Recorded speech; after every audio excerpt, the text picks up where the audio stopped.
Ladies and gentlemen, the foundation of real, lasting success begins not in public applause, not in recognition, and certainly not in external validation, but in self-mastery. Most people spend their lives chasing the approval of others. They shape their actions around what they think will impress. They mold their decisions to fit in, to be accepted, to be celebrated by others who are often just as lost as they are. But here's the truth.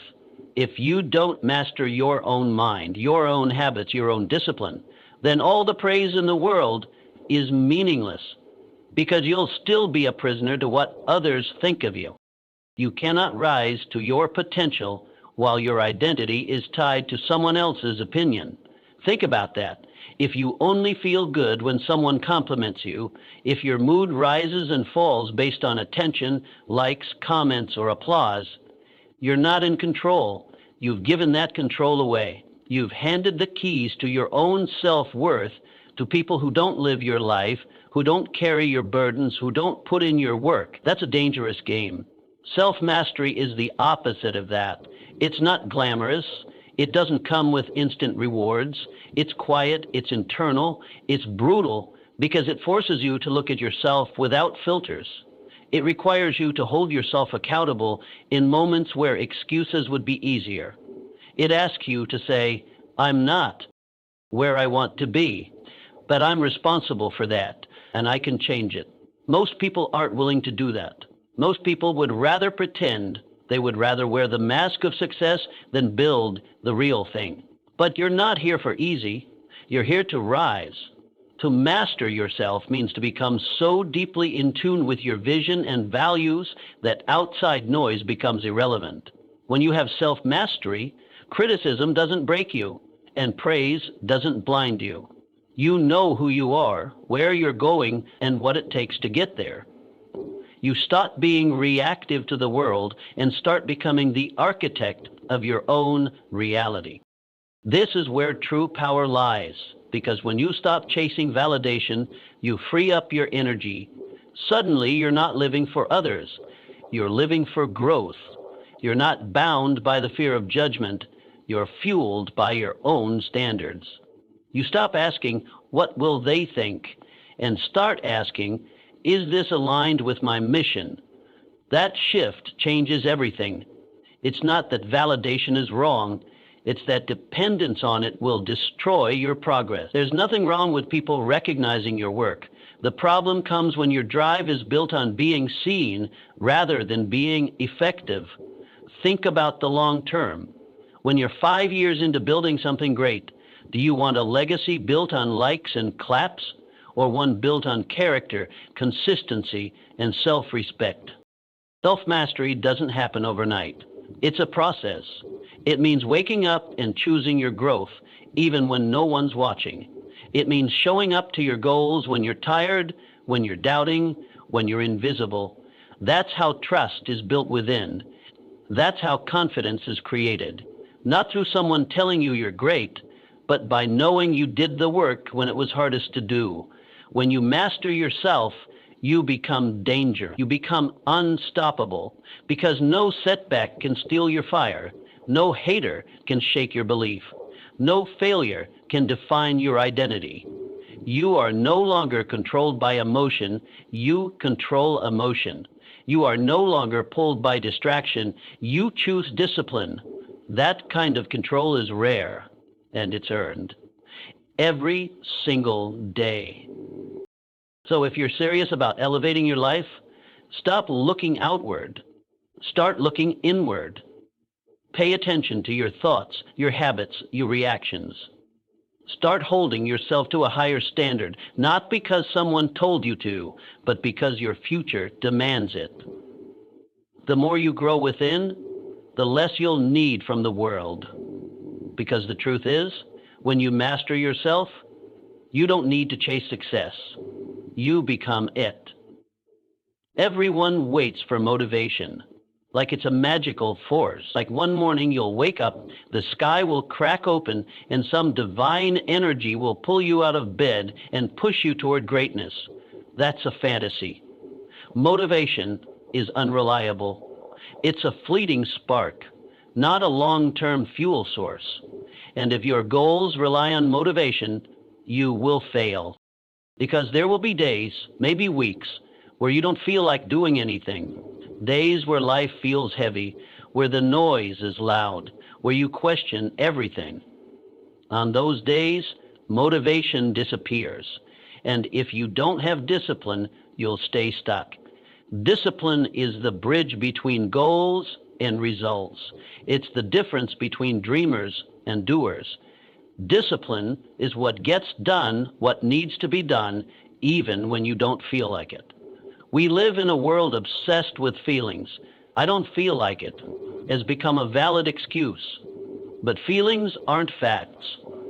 And your emotions don't always tell the truth. Some days you'll feel tired when you're not.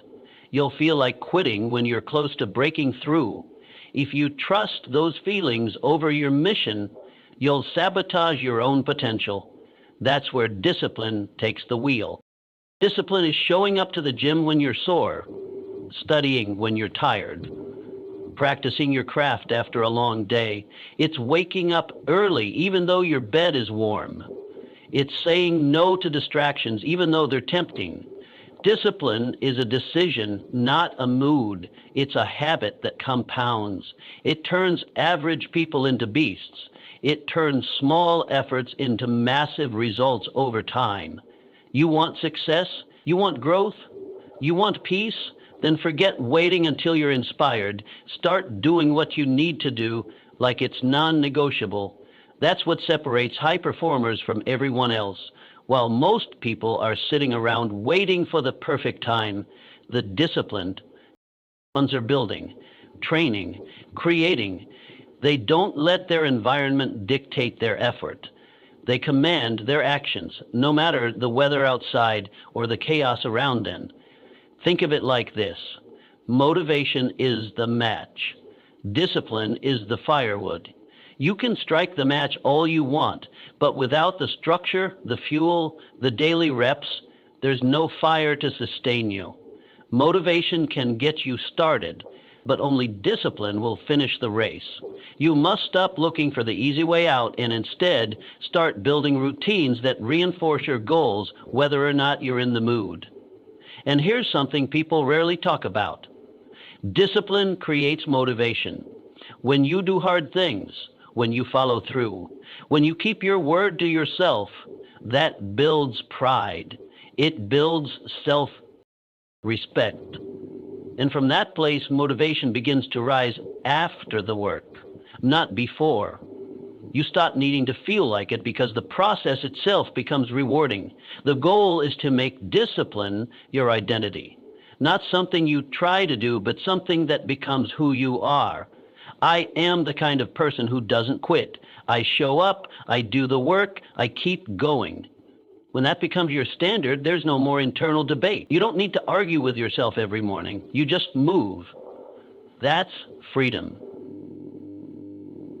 Because let's be clear, motivation is emotional, but discipline is structural, and structure sets you free. It removes the question marks. It builds consistency. And consistency over time outpaces talent, outpaces intelligence, motivation. Consistency is where transformation happens. Discipline isn't always flashy. It's not loud. It doesn't need an audience. It lives in the quiet moments where no one sees you grind. It lives in your calendar, your alarm clock, your habits. It's the invisible force behind every breakthrough. So stop waiting for the feeling to show up. Stop expecting the world to make it easier. You don't need perfect conditions. You need a decision, one that you make again and again until the decision becomes a lifestyle, one that becomes stronger every time you keep going when quitting would have been easier. Discipline is hard. That's why so few people do it. But that's also why it works. We're taught to always be connected, to always be around people, to always be part of something. But there's a hidden truth that few will tell you. Growth often requires isolation, not loneliness, not emptiness. intentional separation. Because there comes a point in your journey where the noise around you drowns out the voice within you.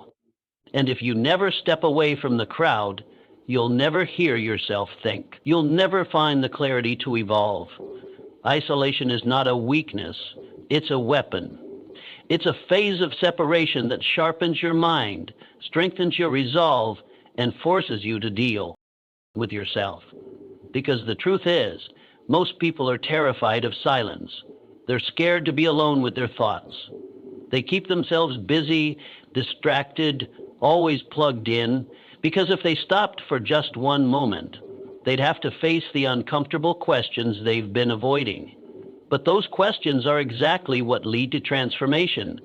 You don't become elite by blending in. You don't build something extraordinary by always being available.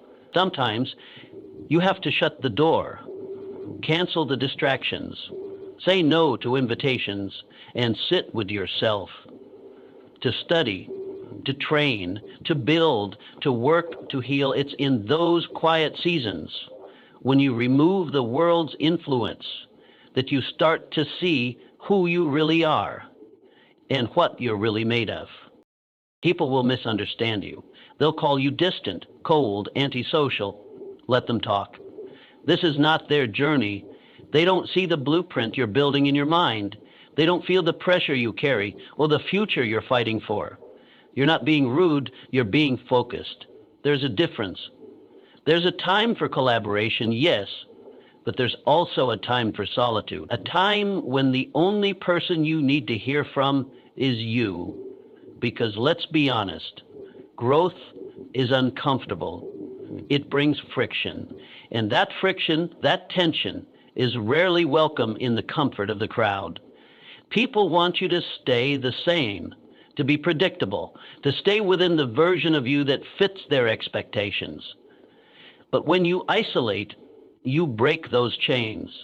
You start redesigning yourself on your terms, not theirs. And that's when the shift happens. That's when discipline sharpens, when distractions fade, when your thinking deepens. That's when your goals become more than ideas. They become obsessions. Isolation allows you to go deep instead of wide. Instead of scattering your time across endless conversations and obligations, you start pouring your energy into one thing, becoming better. Before it becomes a tree, it spends time buried in darkness, underground, alone, no fanfare, no recognition. But something powerful is happening below the surface. Roots are forming, strength is building. That's exactly what isolation is.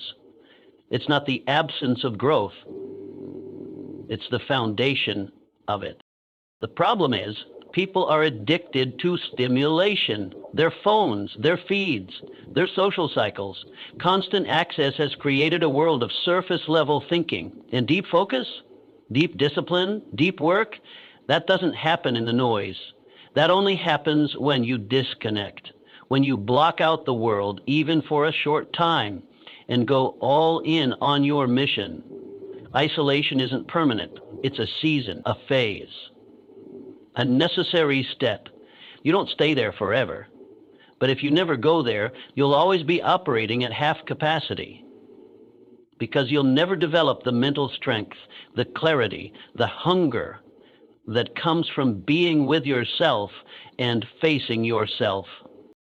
So don't fear the silence. Don't resist the solitude. Embrace it. Lean into it. Use it. Because the version of you you're chasing, the disciplined, sharp, focused version, can't be built in the middle of constant noise.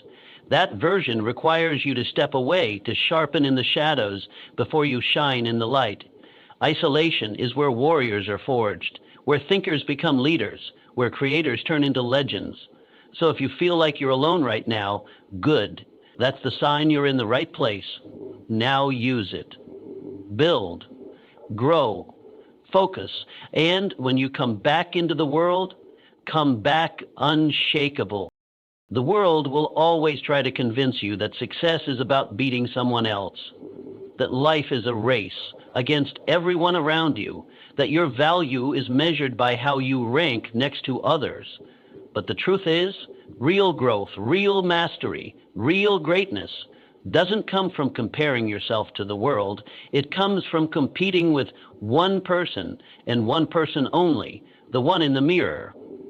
Every day you wake up, your goal isn't to be better than them, it's to be better than you were yesterday.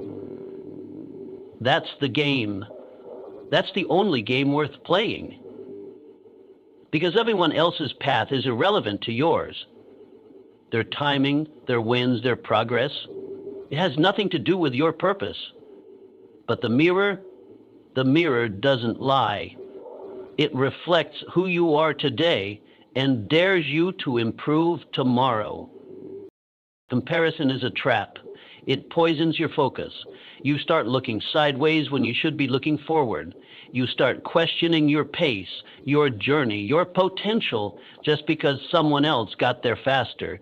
But that's not your competition. They didn't live your life. They didn't face your battles.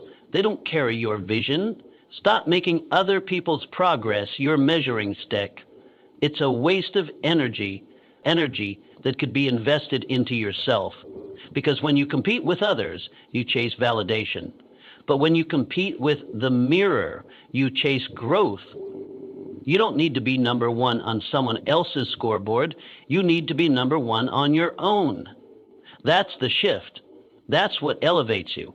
Because the person you were a year ago, 6 months ago, last week, that's your baseline. Beat that person. Improve on that version. That's how you evolve. This kind of mindset builds resilience. It builds internal fire because you stop needing external competition to push you. You become self-driven. Every morning becomes a new challenge. How can I push further today? How can I be sharper, stronger, smarter than I was yesterday? You wake up with a target, and that target is you. This is not about perfection. It's about progression. It's not about winning every battle. It's about showing up for every one of them. Even when you lose, even when you stumble, even when the mirror reflects fatigue and failure, you still show up. You still look it in the eye and say, let's go again. Because that's what accountability looks like.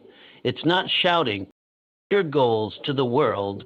It's not posting every small win online. It's standing in front of the mirror and asking yourself, did I give everything I had today? Did I do what I said I would do? Did I move the needle, even if just a little? And if the answer is no, you don't make excuses. You don't shift the blame. You accept it. You adjust. You come back stronger. That's growth. That's what separates those who rise from those who stay the same year after year. People who are obsessed with beating yesterday's version of themselves. Here's the truth. The mirror isn't your enemy. It's your partner in transformation. It reflects your truth, your effort, your discipline. You don't need to fear it. You need to use it. Some days, the reflection will show strength. Some days it'll show struggle. But if you're focused, if you're locked in, if you're committed to improving, you'll see evolution. Slowly, surely, unstoppably. And the best part, no one can take that from you. Not the market, not society, not another person's opinion. When your competition is internal, your victories are earned. When you operate like this, you stop getting jealous of others. You stop wishing for shortcuts. You stop chasing the quick win because you realize the long game is between you and you. So compete with the mirror, not out of hate, but out of love for the person you're becoming, not to punish the past version of you, but to honor the progress you're making. Every day, just ask one question. Am I better than I was yesterday?